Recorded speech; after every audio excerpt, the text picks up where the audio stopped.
Hello, this is the Growth League podcast. My name is Caleb Clark, and my mission for this show is pretty simple. It's to learn from marketers on how they're playing the great game of marketing leadership, their ideas, experiences, perspective, wins and losses, and the playbook that they've established over time. Listen, there's more than one way to lead a marketing team and a marketing function. So if you're a VP, a CMO, director, or someone aspiring to fill one of these marketing leadership roles in the future, tune in to learn from some of the best in the business.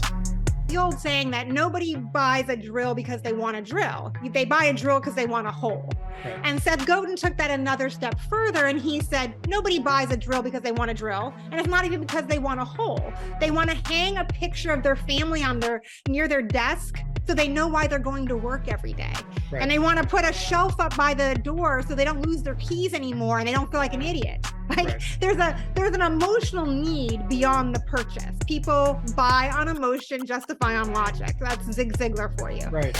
I'm chatting with Theresa Anderson, a very accomplished and experienced marketing leader.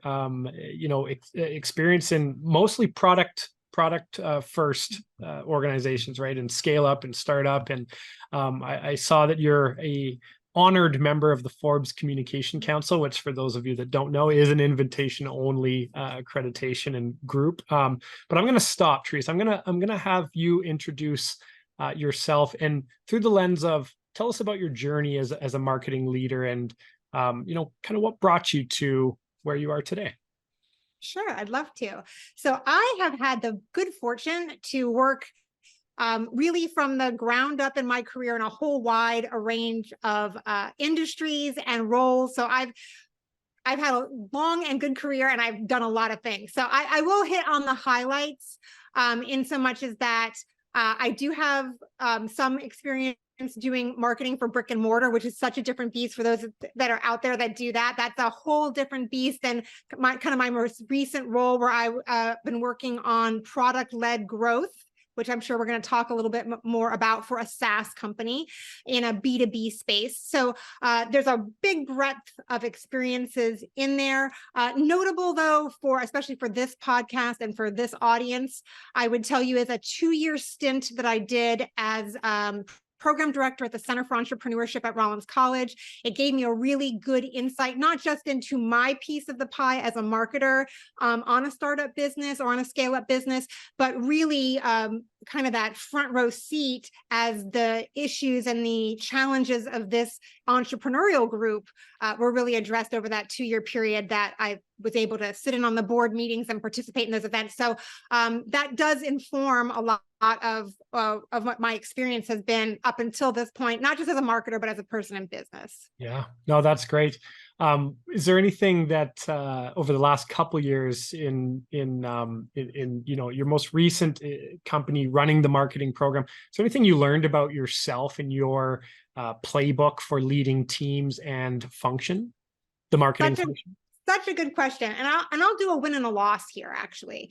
So on the loss side, I am very much like, my natural instinct is very much, let's pull up as many seats at the table as possible. Let's give everybody an equal voice. Let's let all the opinions be heard.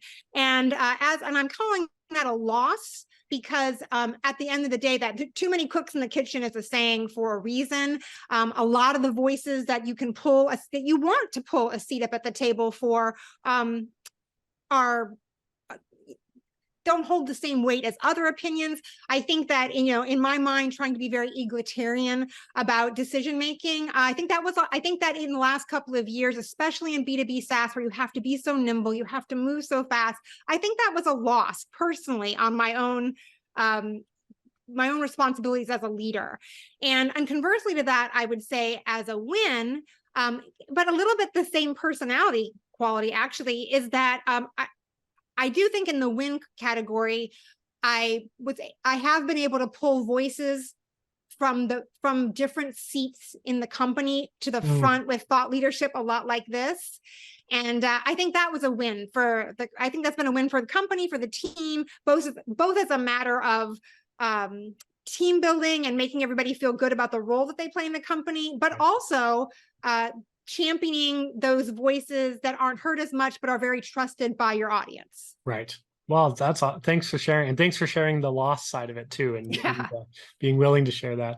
In the world of B2B SaaS and product-led marketing, not always, but a lot of times, product is the king at the table, right? Yeah. And can you talk to me and to audience about, because there will be audience members that are in the same boat. How do you navigate the development of a marketing system where that is the case, product is king, and and believe that people buy emotionally and they justify rationally with product features and benefits? How were you able to navigate that?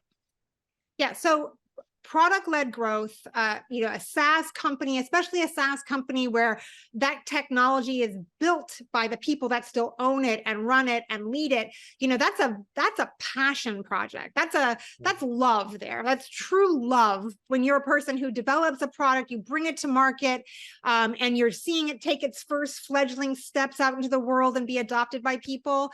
And as a marketer, walking into an environment like that where product is there's so much passion around the product, I think it's very important as a marketing person to work within that system and to be successful. And that is really going to require, especially in product-led growth, where you're going to be asking the user to make 90% of the decision about you before they ever sign up for that free trial or to sign up to have that call. Your marketing and your understanding of the buyer journey really has to be on point. So I think that if you're walking into a product-led growth situation, 30, 60, 90 days, let's say, there's no step into the product-led growth, embrace it, make that buyer's journey as clean as you possibly can from a marketing standpoint, knowing that that's going to be the lion's share of the decision-making process. And then I would say, start looking at other go-to-market motions that maybe can support product-led growth as the company, narrows down and fine-tunes that product market fit. So I'd say go with, if you're in a product-led environment, I would say jump in 100% on product-led and do your part to make the marketing as clean as possible. But once you get your bearings, it's not, you should definitely evaluate whether product-led growth still fits. I don't think product-led fits forever. Tell me more about that. Well, I think that product-led growth is really good when you've got a simple product that people cannot sign up for very easily on their own. Product-led growth means, for those in the audience, product-led growth is one of the motions of go-to-market. And we can go into what go-to-market is. I don't know how fluent the audience is in that, but product-led growth really allows the product to shine, and the person comes up to the product, they understand the product, they can easily sign up for the product, they can easily onboard themselves into the product, and they can become buying customers with very little touch and hand holding beyond what's in the product. Right. Then the product itself typically gives them prompts and pop-ups that help them deepen their journey in the product, so that the product almost kind of becomes their CS in a way, helping them maximize the product. Okay. So let me ask you this. For product-led growth scenario like you're describing, does it matter, in your experience, to the customer segment, to the end buyer? Does it matter to them to have any conversation or communication delivered to them about the hole that they want to drill, not the drill? Or are these people that live and breathe features, benefits, they don't care as much? That's a really good question. So my personal opinion is I don't think anybody cares about features. I'm way on that end of the spectrum. So this goes back to a conversation that Caleb and I had when we were having our first discussions and conversations, and the analogy really comes straight out of Seth Godin's book, This Is Marketing. And so I would suggest everybody to read that book. It's a good one. But basically, there's the old saying that nobody buys a drill because they want a drill. They buy a drill because they want a hole. Right. And Seth Godin took that another step further, and he said, nobody buys a drill because they want a drill. And it's not even because they want a hole. They want to hang a picture of their family near their desk, so they know why they're going to work every day. Right. And they want to put a shelf up by the door so they don't lose their keys anymore and they don't feel like an idiot. There's an emotional need beyond the purchase. People buy on emotion, justify on logic. That's Zig Ziglar for you. Right. So you know that, and I know that, but product first Right. folks that are seeing their baby take their first few steps into the market. Right. Have you Right. had experience in sort of Yeah. communicating this truth, I guess? Yeah. So when I say that your job as a marketer walking into product-led growth is to get the marketing as good as it can possibly be, to allow the client to self-serve as much as possible. And marketing plays a big role in that for sure. And you might have to have discussions about feature dumping right off the bat, because I think that is, like with all the passion that we talked about before, I think that, when it's your baby is the product and you're leading the company, you want to show off all your shiny drill bits. Right. You want to talk about all the colors your drill is available in and all the different widgets that come with it.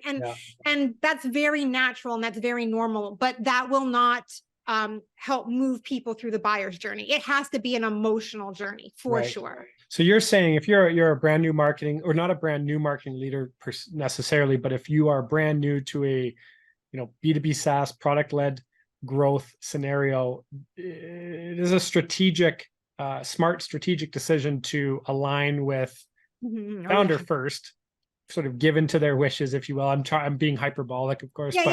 But dump features, and then make the realization of there's something more required for the customer value journey, and almost have that person being the leader come into a sense of self-awareness on that.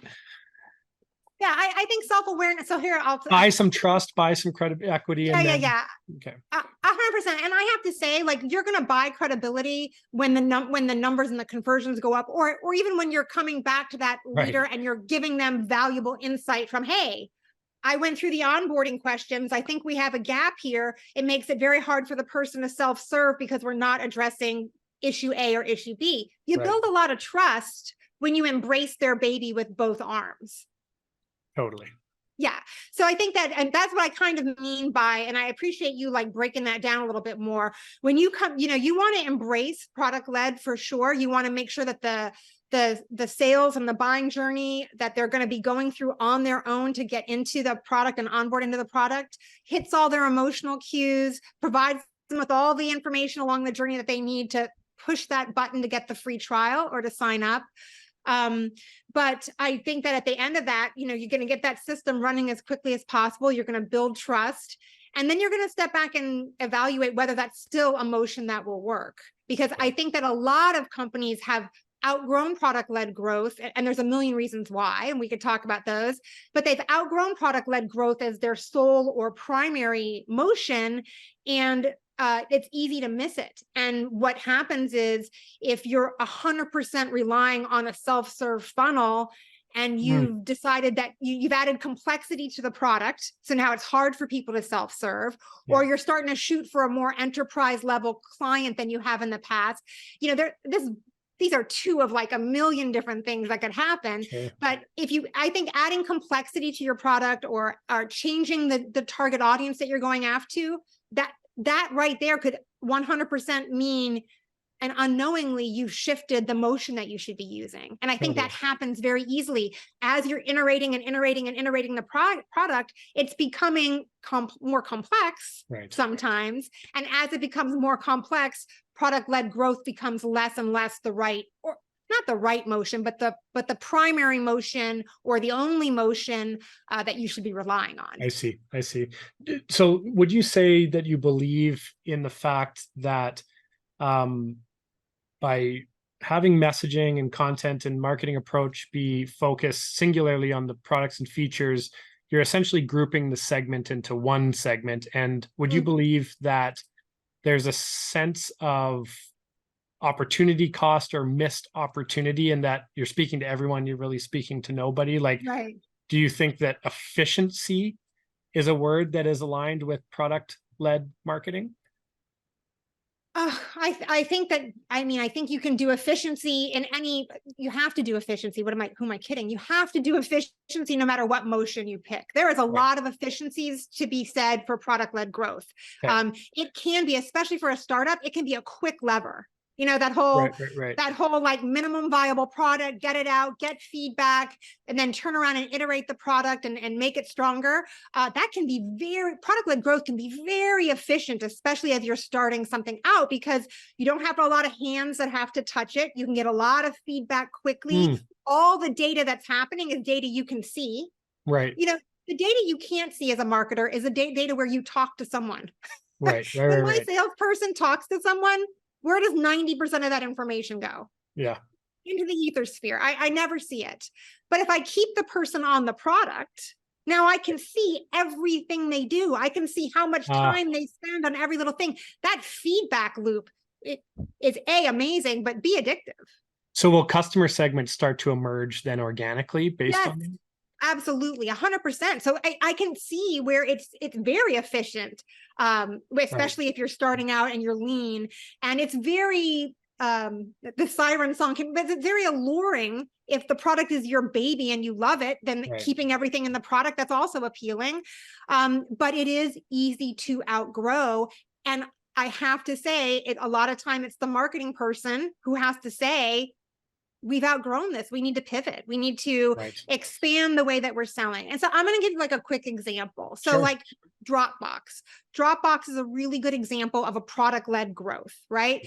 And they can do product-led growth, Dropbox, on $1 million accounts. That's why I wanted to kind of separate it from money. It isn't a money issue. But because Dropbox is such a understand, like everybody, it's intuitive, right? I know what Dropbox does.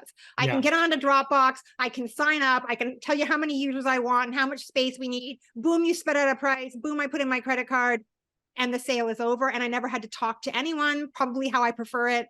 And it's all over, right? But you could have another product where, and we'll just use social media management as an example, because that's one that I know.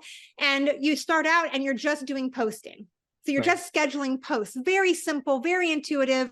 Your niece and her own personal Facebook page understands that value prop, right? That's very simple. That's easy to put out into the world and have people self-serve and sign up.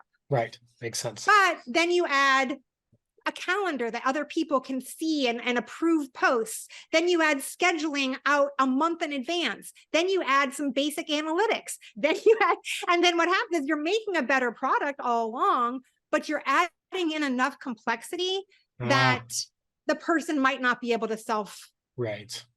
And and I would say in that example too, like this is another like good nuance. In that example too, we were asking people to free trial. So this is a product-led growth issue that you'd have to think about. We were asking people to free trial, which is all well and good when it's your niece's Facebook account. She connects her Facebook account, does the free trial, and that works perfectly. But when you start talking about an agency that the 75 profiles that they have are client profiles, that they don't want to take any chances, but they don't want to mess them up at all. Do you think do you think that segment is going to connect their client accounts to an untested tool? No. Never in a million years. So just that segment shift, just like you said, that segment emerged of agencies that really needed and used this tool. And then all of a sudden, because they're agencies self-serving in that normal way that we were used to, is no longer viable. That makes sense. So even at the bare minimum, you can still promise to founder, we're not going to eliminate any feature dumping, but we're going to categorize the features based on segments, because I'm buying Dropbox file sharing and file storage for a different reason than perhaps you are. Absolutely. 100%. And that is such that buyer's journey again, which I cannot say enough. Like you're coming into product-led growth. The first thing that you need to do is put your ears on and listen, see the data that's available to you, find out where people are dropping off, finding out where they're coalescing in little new segments that maybe people didn't see or can't see. And then, like you said, just start segmenting the tar out of it. And I have to say, like, segment the tar out of it and put the features at the bottom. I mean, I think the features need to be there, but that, like, I will die on this hill that it is not why people buy. I agree. Good. Okay. I want to go in another direction now. This is something that we did not talk about when we first met, but putting you on the spot a little bit, just want to get your immediate thoughts or kind of what you feel about it. If you were marketing employee number one, you were leading the function, and your task, or one of your tasks, was to assemble the army, if you will. Let's not say budget is endless, but let's not say budget is super scarce. It's an appropriate budget for the industry you're in and whatever. How would you go about, just off the cuff, assembling your team, whether that be a combination of internal folks, external partners? What's your off the cuff thought on that? Such a good question. And I have to say this, it's hard to separate this out without that budget, because I'm in startup mode. I'm thinking about startups. Sure. I'm going to just pull out startups a little bit as a subset of this conversation. I think when you're a startup and you're employee number one, you're really going to be doing strategy. And unfortunately, and this is something I've seen over and over again, and I'm sure we could do a whole session on it, but unfortunately, the marketing person number one usually gets hired too late in the process. Okay. Because I think that view on the market that a marketer has, like they start thinking about TAM and SAM and SOM and, who's that product market fit, that can actually steer the ship in very significant ways. Totally. So if you bring on employee number one as a startup, marketing employee number one as a startup, and you bring them on after the rest of the team has been in place for 6 months or a year, right? You've already altered the course of how things are going to go. Totally. At the very least, you're going to have a course redirect. Right. Or possibly a course to redirect. And those are painful and those are expensive typically. No, so I would say, I want to make sure that the takeaway here is, in that environment, I think the marketing hire needs to come earlier in the process than what I've traditionally seen. There's value in that. And if not, hire your marketing person number one and be open to a course correct, because they're going to do research that probably, and to a depth and a degree that may change the course of what you're doing. So well, on that topic, and I'll let you continue on that topic. I just had an interview with another guest, and he was kind of lobbying for this idea of changing the term from chief marketing officer or marketing director to chief market officer and market director, because you're establishing the market and define. So anyway, and I have to say, I think a lot of times, and this is another thing, and I'm just put my startup head on, or my cost effective, or my hat on.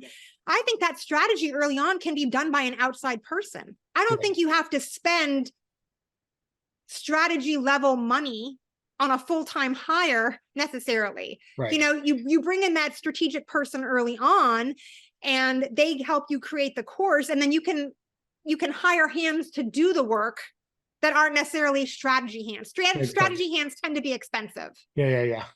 So, so I would say that's another way that I could totally see doing it. Coming in, doing the strategy, building the plan, handing it off to some people that are more, that executor and tactical person, and let them execute on the plan. And I think that I am going to mention this too, because I feel like there's another place budget wise and hire wise where people go wrong. There is no more, this is me throwing it down. There is nobody on the team more important than the creative director. And I am prepared to defend that. And so the creative director role gets overlooked so often. And it is like, I can't even think of a position that will make you more efficient, save you more money, than having a really strong person in that role. Because what ends up happening is you have all these things to execute, right? We talked about there's a strategy person, but there's also the tactical people that actually get it done. Yeah. They're going to need production resources. They're going to need web pages made. They're going to need blogs laid out. There's all this design and production and writing that has to be done. Right. And the creative director is going to make that process from 8 rounds of revisions to 2 rounds of revisions. Totally. And that doesn't sound like much, but when you're doing it over and over and over again, especially in the beginning where you're iterating so often and changing things up, hey, section 2 on that web page is bombing. We have to change that out. It's got to happen quick. Right. If you're constantly doing 8 rounds of revisions because the people asking for the assets don't actually know they don't know enough to know what they're asking for. Right. They definitely don't know enough to do it well.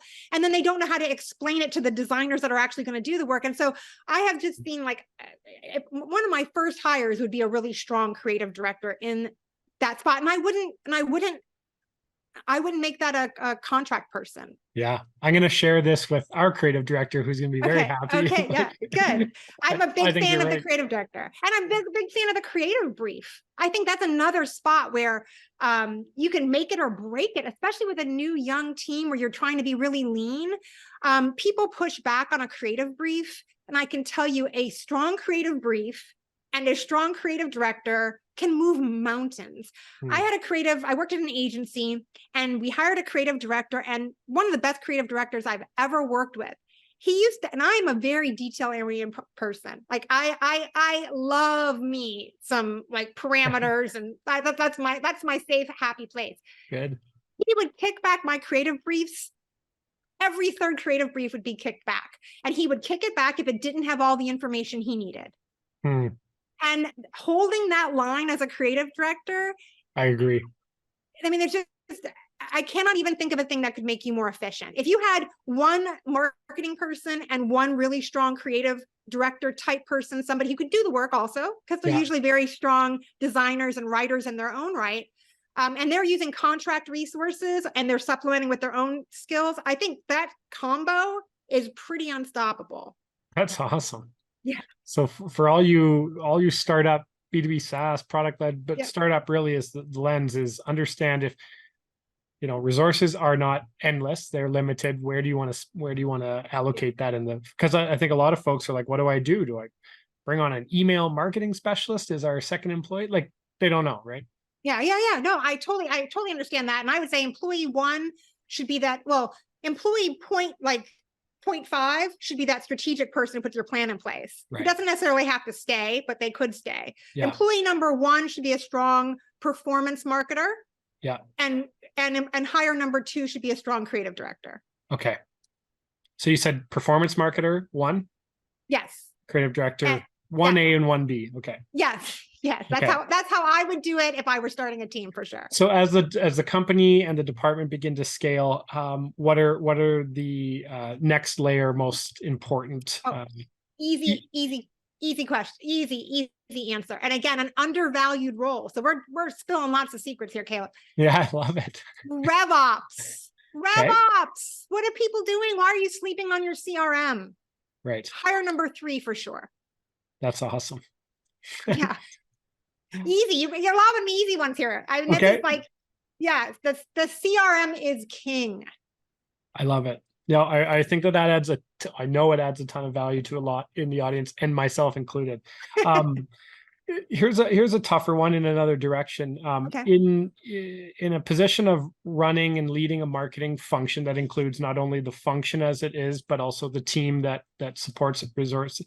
What has been the thing over the last, say, 3 to 5 years that consistently keeps you up at night? What frustrates you or creates the most fear or uncertainty, anxiety around that mandate? Oh, gosh, that's such a good question. So I literally 4 days ago now, I read a post, a report that LinkedIn did that was all of my marketing nightmares come true. All of my marketing, they're all come true in this one study. They did 7,000 B2B companies. They took 7,000, that's not a small sample size, right? They compared marketing's audience. This is who marketing is pursuing. And here's who sales is talking to. Yeah, totally. Did you do this report? I haven't seen the report to know that is reality. Gave me cold sweats. Literally, do you want to know the overlap? Because the overlap between these two circles should be 100%. The people that marketing is going after should be 100% the same as the people that sales is going after. Do you want to know the actual overlap there? Because it's probably none. Going to make you cry. You're going to cry real tears.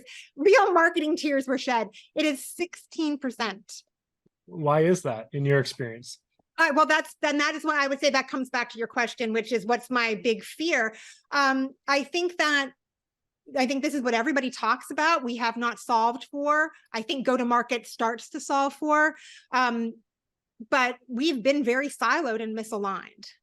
I think marketing has an idea who the ICP is and the target audience is, and builds assets and resources for that person. And really builds, because that's what marketing does. Marketing really is an admin, like we do a lot of like admin type work where we're tracking the data, we're sending the emails, we're watching the open rates, we're building this whole, complex framework around this belief of who the market is. And the sales team is over here. We actually got to close sales. So they're like doing their own thing. Right. Regardless of what our machine looks like.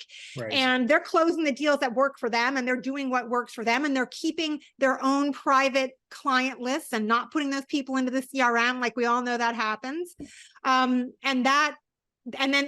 there's a lot of competition and strife between the two groups. And it's unfortunate. And I knew it was costly. I didn't know it was costly to that degree. Like 16%, it sinks us all. So is that one of your biggest focuses now going forward? Well, currently, and as your career continues, is to first 90 days spend a lot of time with those guys.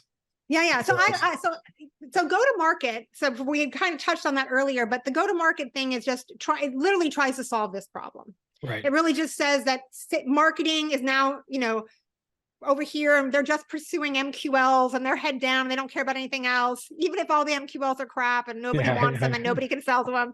And then here's sales.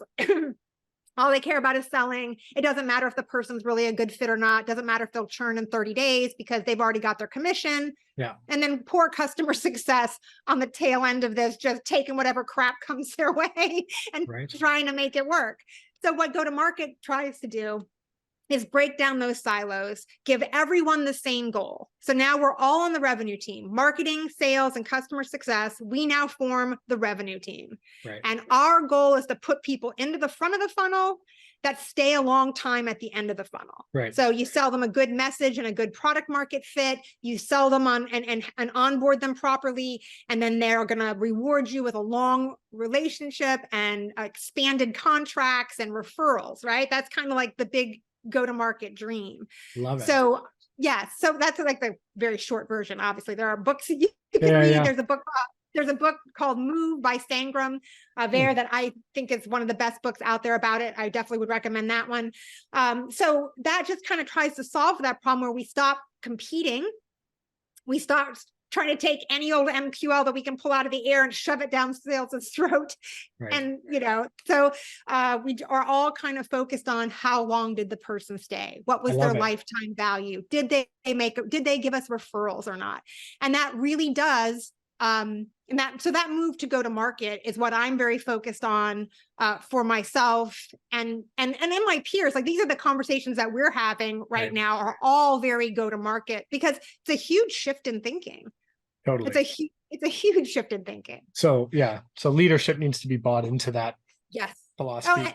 And that's good that you said that because I should bring that up. That is changing to a go to market framework for your organization is something that only the CEO can do.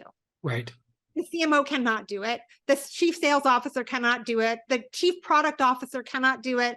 It has to be the CEO because he not only has to shift, he has to make that shift from the top down, but it's also a compensation structure shift too. And it implicates every other department. So I feel like we could talk for 3 more hours. I want to leave you with this one and let you're just natural at sharing your playbook. This has come up a lot, and it is marketing leaders telling me, or at least me hearing from them, is we don't have a seat at the table. We are a cost center. We are perceived as a cost center. So what are some of the things just strategically or tactically that a marketing leader could start thinking about and putting in place to reposition the department or better position the department? What advice would you give? Yeah, this is such a tough one. And this is definitely one that is in that soup of things that keep me up at night. So this is a common problem. Everybody knows marketing's always the first to be laid off. Always, always, always. Why is that? And part of that is because exactly what you said, we're seen as a cost center because so much of what we do is untrackable. It's untraceable. And so I'll give an example, just a quick example of that is dark social. So, we're going to do this podcast and somebody's going to go to their search bar and type in my name and find Agorapulse and sign up for Agorapulse. That will never be tracked back to this podcast. Right. It is going to be what we call dark social and completely untrackable. Is it valuable? Does it have value to the company? Certainly it does. And in fact, if you go and look at your traffic that's coming to your website, probably organic and direct traffic are your two biggest sources, right? And those are, I can't get granular on that. I can't tell you where it came from. Right. So the only advice that I would get, so that can be a conversation that you can have, say, listen, here's the reality situation. A lot of what we're doing isn't able to be tracked. Right. Upfront, have that conversation. Right. You have to have that conversation up front. You cannot set a sales expectation for marketing. And I think a lot of CMOs try to do that when they're trying to get jobs. And it's unfortunate because it sets the whole ship off on the wrong relationship. It's not, and they're not going to want to hear it. They're going to want to hear that you can see results for every single thing you do. That's what they want to hear. But it's not possible. So I think you can have that honest conversation up front. And then I think you can do a couple of things that are like practical to keep that seat at the table, which is make the CFO your best friend. I love that. Make the chief revenue, the RevOps, the head of RevOps, your best friend. Because you can sometimes tell an anecdotal story with the data that's available to you, even if it isn't direct. Right. So you can use UTM codes as much as you can to kind of try to, hey, at the end of this podcast, click here and go hear the special offering we have for this podcast. That UTM code could then be tied to this podcast, and this podcast would get credit where it normally couldn't. So you can hedge your bets. You can use your UTM code. You can build custom landing pages. The only people going to this landing page are the people that were at the podcast. Right. Now I can share value for the podcast that would have been hard to track before. So definitely hedge your bets that way. Right. But I think that the other thing to do is look for ancillary signs in the data. So if we do this podcast and then for the 3 days after the website traffic is up organically, we can't draw a straight line between the podcast and the organic search traffic, but we can start to see a picture emerge, possibly, that we can say, hey, anecdotally, we think that the things that we're doing are mattering in this way. This number went up for these 3 days. Yeah. For the week after the event, this landing page was hit 10 times more than it normally is, because that was the topic we covered at the event.